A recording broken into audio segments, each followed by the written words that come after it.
what I want to talk to you guys about right now is shaping shots, okay, and understanding how to shape shots and how the circle of our swing works to do that, okay. I've got an aim line, I've got a target line on the ground, a couple of yellow sticks, and you've got stations with the same setup that we're going to go to here in a few minutes after you kind of get this understanding. Here is our target line, and I've got a stick stuck in the ground out there to represent that target line. Fair enough, it's yellow, it's hard to see, but it's out there. I've got an orange stick and I've got a red stick, and that orange stick represents a path, and this is just a path to the ball, guys. It's a path to the ball that is inside out. Fair enough? And this one is a path to the ball that is the opposite, outside in. So somewhere in there are some variants of paths, and we could say there's a perfect path where if I hit a centered shot on that perfect path the right time, I'm going to hit that stick down. Fair enough? Okay. Now, what kind of shot shape do you want to hit, David? What would be your preference? I'd like to hit a draw, but I've never been able to hit one. Okay, David's, you'd love to hit a draw, but you've never been able to hit one. So let's talk about why you've never been able to hit a draw, or one that at least doesn't snap hook left to where you want it to go, right? Okay.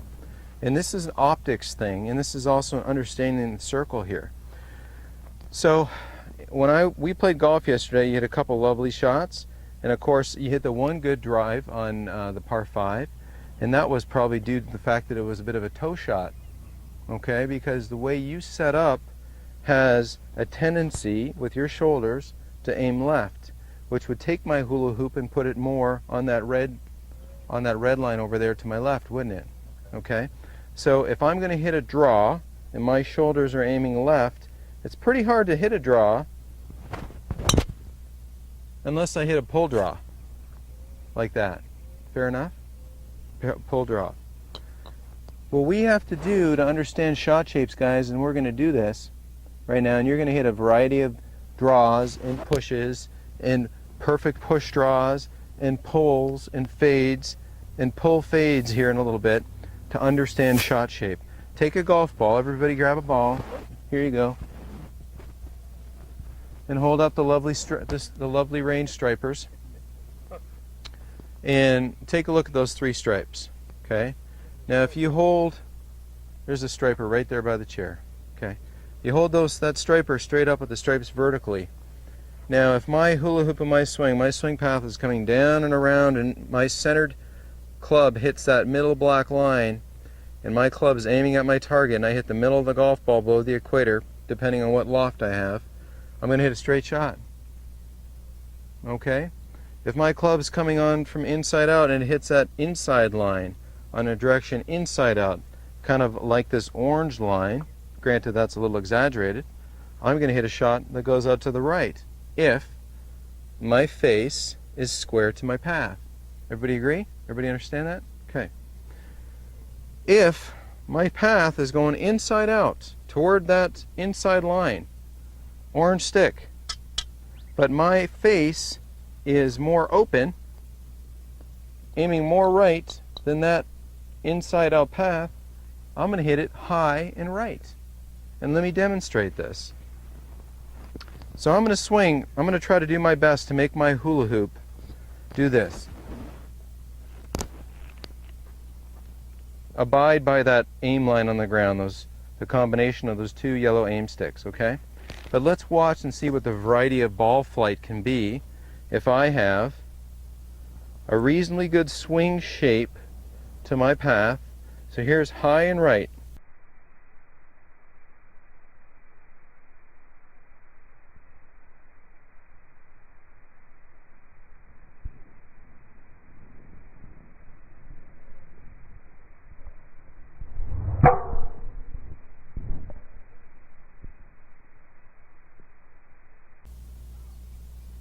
Whoa, where'd that go? High and right.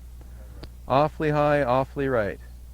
Did I look like I swinged out to right field, Dan? Like you swung down the line. Looked like I swung pretty much on my path, okay? But I hit it high and right. All right. Let's do the opposite. Opposite of high and right is low and left. So let me set up on my hula hoop on my target line here, and let me hit one low and left.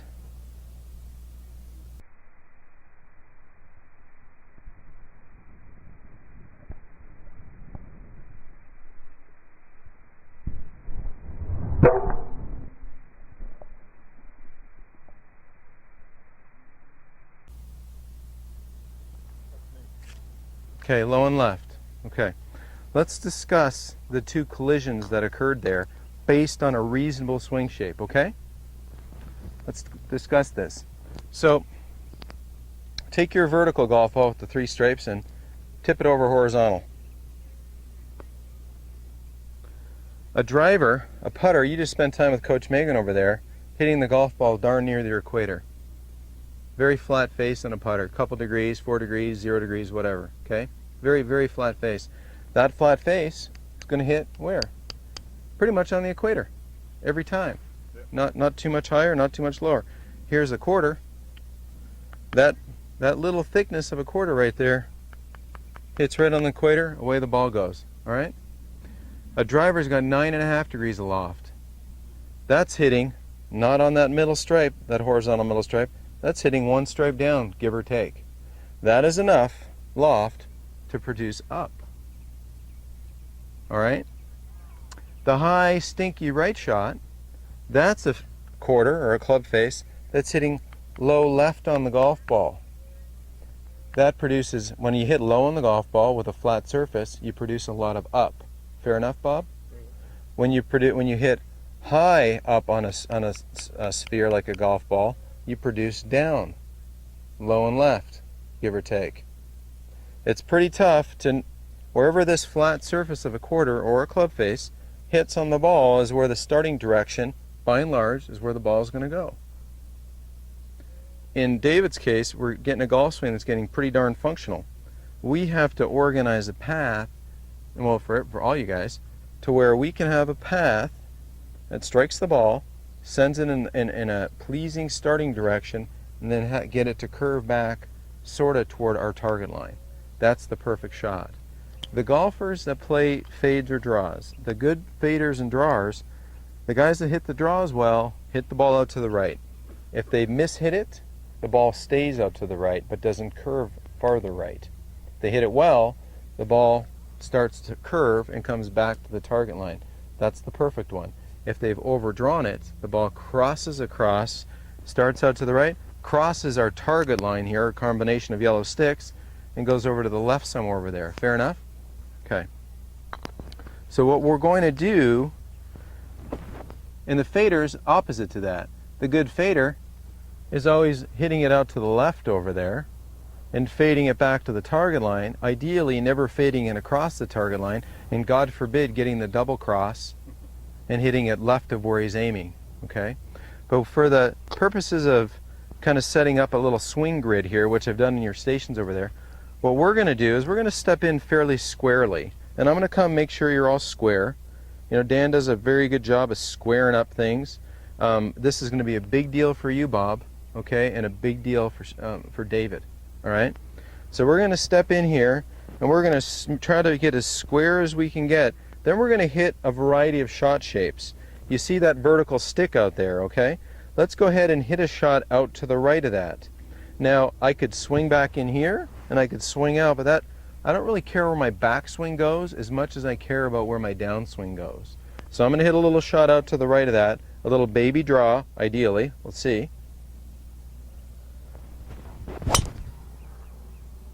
Okay, so what'd that ball do? It faded. Rats! So I'll tell you why it faded.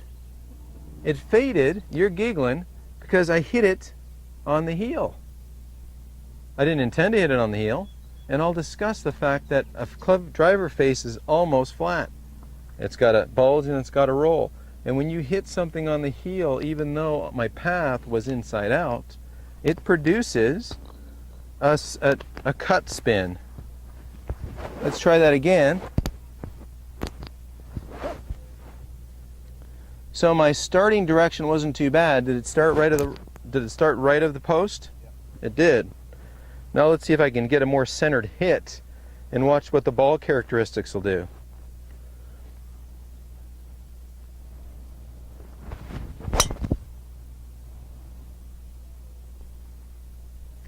Okay, no, it's questionable where it started. Did it start outside the post, inside the post? Outside? So that was a pretty tight draw. By the time I caught it in there, I couldn't quite see it passing the post. Okay? But a pretty good little draw, right? So the combination of a pretty good little draw. Again, hold your golf ball up. Hold your stripes vertically. I had a path that was approaching the inside stripe. Fair enough? My club face didn't strike the inside stripe, nor did it strike the outside half of the golf ball. Because if it strikes the outside half of the golf ball, where do I hit it, guys? Low left. Okay?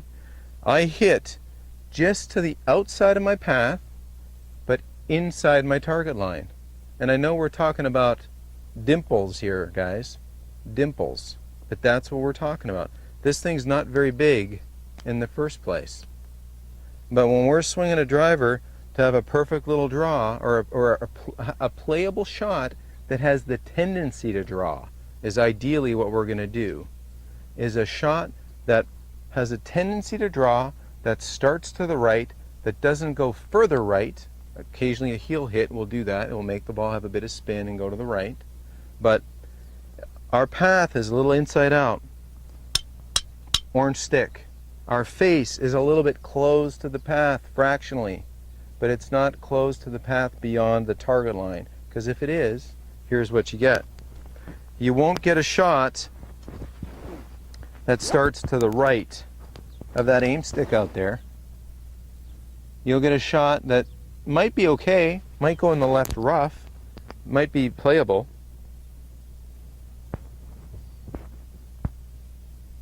So if I hit this with a square face in an inside-out path,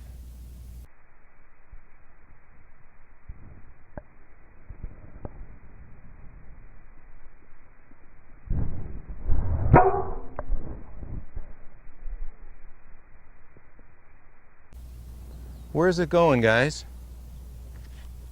Okay, Past the draw. exactly. So it started left of my target line stick and then drew, didn't it? Okay, so is that your miss right there, David? Yes. Okay, so we've got to sort out path and face a little bit. We're going to do that. And the way we're going to do it is by understanding the misses. So once you can understand your misses based on setting up in a grid like this to where you have knowledge of where you're aiming, that's why we have vertical sticks along your target lines out there. We're going to start off and do these little shots. Square up the best you can. I've even given you a ball line on the ground out there so that you can set in here and go, okay, I'm going to do this little cornerstone swing that we worked so hard on yesterday.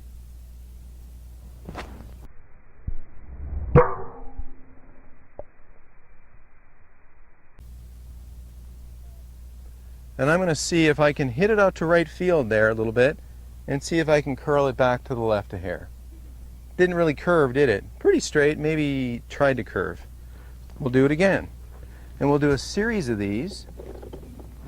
And we'll do a series of them that hit cuts too. Because what I want to show you with a cut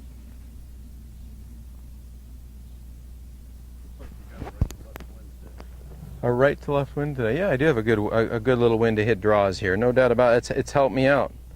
But it's not that big a wind. Oh, it's blowing now. It feels nice. But what you're going to notice is to hit a draw, isn't it a lot easier if my hula hoop is also further left? The more left my hula hoop is, guess what, guys? The more inside out I'm also striking. Do you see that? The more to the right my hula hoop is, by the time I get to the ball, the more outside in I'm striking. Is anybody not clear with that? Play it again now. Okay, so here I am hitting a shot. I'll pretend like I'm hitting it parallel to how you're sitting. If I stand here as a golfer, and there's my ball line right there, the more left I get, the more I have the opportunity for my hula hoop. The midline of that hula hoop is now past the golf ball, is it not? I'll use the logo or this label right here. That is past the ball, correct? So now that orange stripe has the potential to travel inside out unless I do something funky with my hands, wrists, or arms, which everybody's very capable of doing. Okay? So that's how I can hit a draw. It's pretty easy to hit a fade back here. Because guess what? Now the club, when it gets to that yellow stick representing my ball line, is going left. Make sense? So in order to hit our best draws, you know, yesterday we worked on having this little bit of preempting the weight to the left so that we could have a little bit more down and out strike and hit some draws. And I saw you guys hit lovely draws, okay? Where I see guys getting drivers poorly, or when a guy goes and or gal and they back out of the shot so much that this hip goes the other way, and that club's got to cut across that golf ball quite a bit. Okay, and I'm not really talking to slicers. You guys aren't slicers. I just want you to be aware of the pattern you need to understand in order to hit a strong draw. It's not going to be backing out. It's going to be staying left, getting to the ball, and then having a pivot. Now people can you can get tied up in the minutia of where exactly the shoulders are, where exactly the hips are. The one little element I want to point out is I want to get this hip joint at least over my left heel, if not a little bit past it, to where if I hung a stick straight down here, I'll use the club as an example, that now I'm outside my left outstep. That is presenting me with an opportunity to hit inside out at the golf ball. Now if I have any face control at all, then I can hit slightly outside the path line, inside the target line, which is right here. Here's the path line, guys. Here's the path line. Here's the target line. Guess where I want that club face to strike? Somewhere between those two, because if the club face matches this line, I just hit it right. Not the end of the world. That's okay, as long as it doesn't go right to right. And as long as the club face doesn't hit outside the target line, I'm pretty much okay too. If I can hit somewhere between the target line and the path line, guess what I get? Nice shot, Martin. A shot that starts a little right and wants to come home and come back to my target line. Do you get it? So do you keep that wedge in your mind when you're driving the ball? Good question. Do I keep the path in mind, or this particular setup? There's a wedge like the opposite of where you have the setup. Yeah. It's like, you know, parallel to the target and then right. Absolutely. So my intention is to, you know, by setting up. So the question was, do I keep this wedge in mind? I certainly do. But David, I'm preempting this approach by simply having my weight a little bit left. Because I've taken my hula hoop and I've moved it left. Guess what? I've created some inside out here by doing that alone. All right? Now it's a matter of having some decent face control, and that is a function of an effective grip and just getting some repetitions in to see where on the golf ball that sucker strikes it. So if I hit one, let's hit one.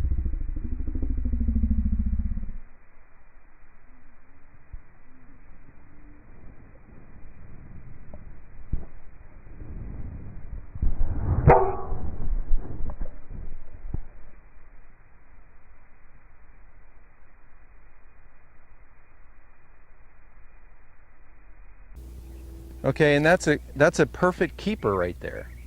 That thing started off just outside my target line, drew back to my target line. So, question?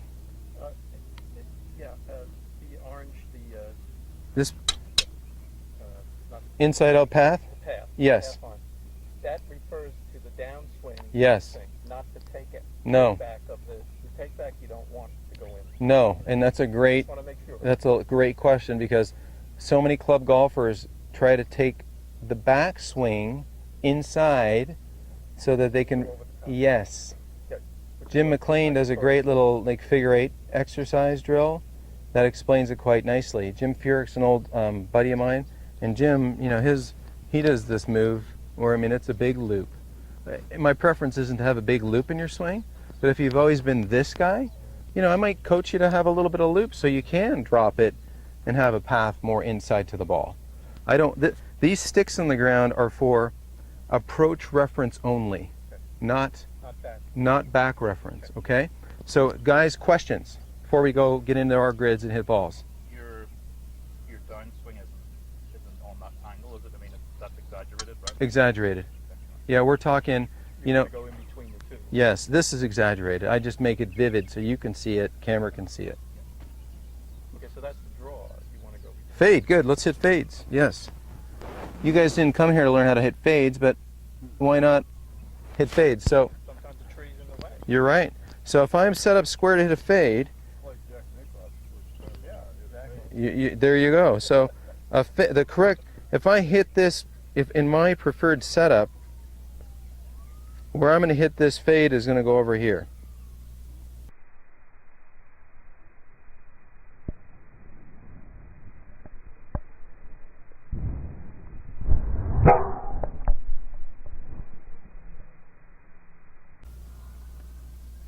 Okay, that's where I'm going to hit this fade. The way I like to set up, with my weight a little left, my hips a little left. Fair enough? But this is what you're going to see most club golfers doing. They're going to let these hips back up and they're going to hit a fade that does this.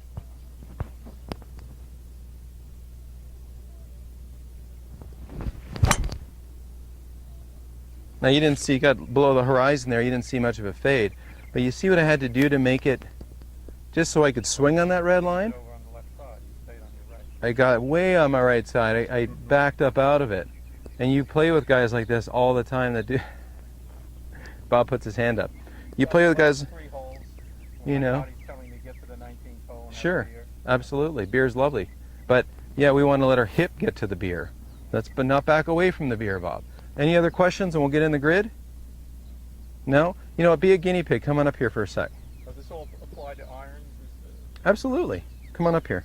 This isn't your driver, but you'll do just lovely with it. So let's have you tee one up here. Understand the grid. Let's get as squarely as we can to the grid. When I say grid, it's just a series of sticks and lines. And I actually have one more line in here to help you further, and I'll just use the golf club at a 90 here for your left heel. Okay, so get that left heel in there. Nice. Now, we're going to take a soft little swing with our approach being on the orange stick inside out. And let's see what the ball does. And you can be the doctor of ball flight, Bob. Okay, so itty bitty swing, 100-yard swing. Show me.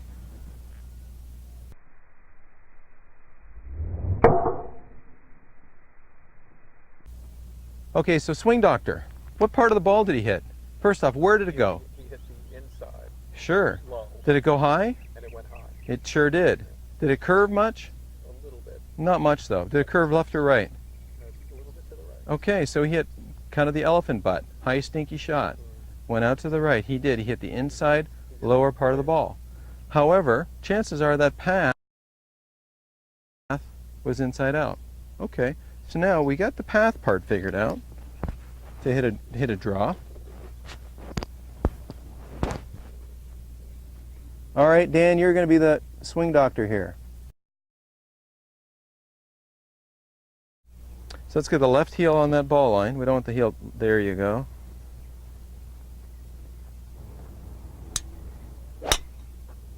There it is, Dan. Okay, so swing doctor. That's an easy one, right, Dan? What do you see there? Oh, an inside out path and hit the ball right on the inside line. Yeah. So you saw a nice path. Yep. The ball started to come home, didn't it? Yep. So when I say come home, it came back to the target line. So there was a little difference between path and face there. The right amount of difference, wasn't there? The perfect draw guy has that little inside out path at contact, with the face a little bit closed to the path, but not more closed than the target line. Not over. Yes. Right at. Yes. Because if you hit it on the target line, you're going to hook it too much. If you hit it on the path line, it never comes home. If you hit it inside the path line, like your first shot, it goes out to right field and stays out to right field. Okay? Good job, buddy. Way to go. You did good. So we're going to go practice that on your stations, okay? Let's go to work.